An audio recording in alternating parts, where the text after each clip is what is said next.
Welcome back, everyone. This is Tak Oda, CIO of Attaché for Business, joined here by our CEO, Lisa Hammond. She's also our HR expert, which is why we've been doing this series, the top 10 mistakes small businesses and entrepreneurs make when hiring employees. So we're getting into some of the juicier stuff. So I would recommend for you to go back a couple of episodes if you're just jumping in. In fact, I encourage everyone right now just to kind of subscribe to our channel so you know when the next one is coming because this is a series. All right, so we're down to rule number 8 now, right? So here's the list that we're doing. If you could just flip over to mistake number 8.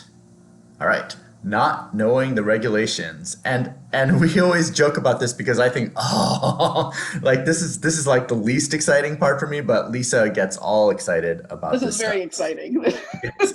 Yeah, yeah. So Lisa finds this exciting, and dear viewer, I hope you find this exciting too. But at the very least, I hope you realize how important this is, because I think we both agree that this is very, very important. So let's just dive in. Lisa, tell us about the regulations.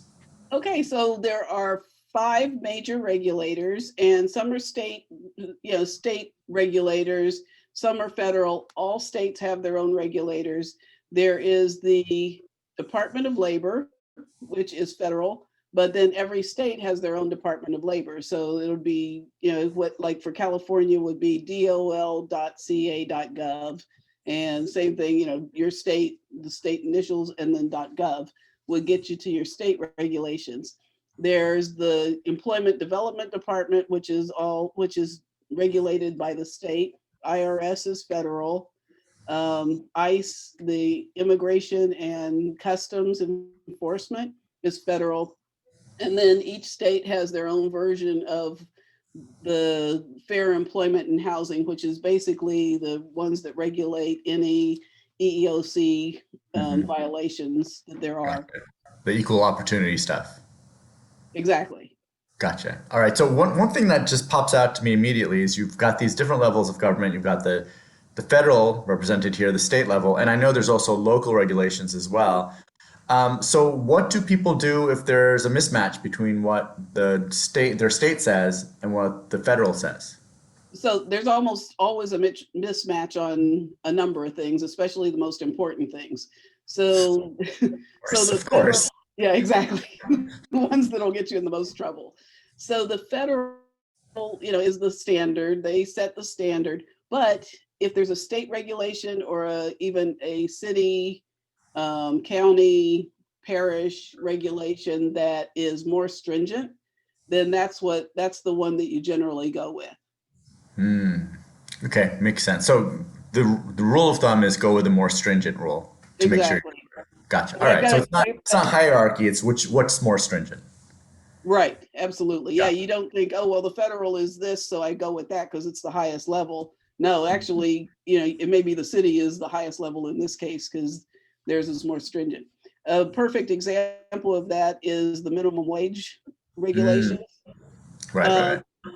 so, talk. What do you think the federal minimum wage is? Um, oh wow. I think it's seven something. I haven't been paying attention. It, Is that it is seven something. It's 7.25 an hour. okay? All right, 7.25. Okay, I'm not that far off then. Well, how about California? So we're in California. That's why we're using Right. California as our example. And I want to say eight because maybe that shows you how old I am to think that that's true. But I know there's been a lot of changes lately, so I'm probably off, maybe way off. So for 2021, it's $13 an hour. Okay. And so, okay, let me actually qualify that. It's $13 an hour if you have fewer than 25 employees or 25 or fewer employees. It's Mm, actually $14 an hour if you have 26 or more employees. hmm. Wow. Okay. And So you're just adding layers of complexity here. I don't think you're exactly. making it any easier for people to understand what the rules are, but maybe that's not the point. No, that isn't the point. The point is to know where to go to find the rules Okay. So because there's no way you're going to memorize all of them anyway. okay. Yeah, there's just too many. Like it's impossible to know them all, right? I've got one more. How about San Francisco? All right. Well, San Francisco, I'm going to guess way higher just because the cost of living there is insane, right? So what? $18? Oh, not quite. It's 1607 for 2021. Okay, I think you've kind of set me up for failure there. But it should be, don't you think? I mean, I think it's impossible to live in San Francisco at 16, You but know, that's why this everyone's is leaving. that we could have a whole conversation on this talk because yes, it's impossible to live in San Francisco at $16 an hour, but it's also impossible for a small business person that's just starting out to pay Mhm. $16 an hour. So, Right. it's a double-edged sword there. Yeah, that's a really good point. Okay.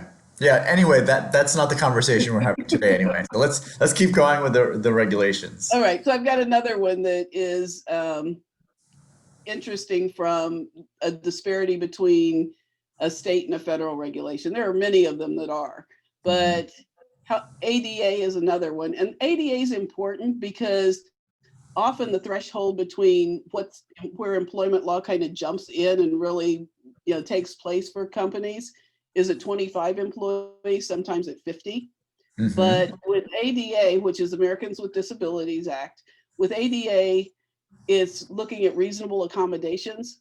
And federally, it's 15 employees or more. You have to try to find a reasonable accommodation. Wow. Okay. And in California, we're in California, not every state's as liberal from the standpoint of 4 employees as California. But in California, it's 5 or more employees.